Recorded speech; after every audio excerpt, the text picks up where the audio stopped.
Hiya Fashti, sure sa cúpla sampli, a couple of examples. The ruddy, a thosaíonn le h.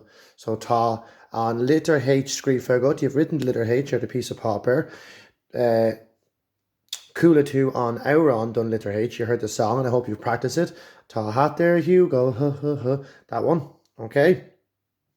Now, agus an sin, seo é cúpla sampla de rudí a thosaíonn le h. So fégur seo apáistí, cad é seo. Okay? Seo humpty. An thosaíonn an focail humpty le h.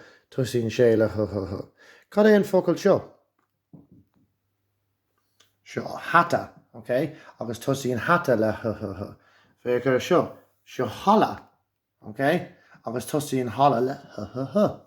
Seo helicopter, agus thosaíonn sé le h freisin.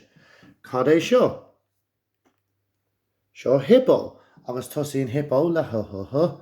Agus an focail dhearannach ná hamster, agus thosaíonn hamster le h. Okay? Now, what you're going to do now is you're going to colour in with your sheet that you have sawalia. You're going to colour in any focail a thosaíonn le h. Agus an sin, you're going to play a little, you're going to be going through the app. Mummy's going to give you their phone or their tablet or their iPad, and you're going to dain clockta cluiche one, and you're going to be listening to see if you can hear any words a thosaíonn le h. Slán.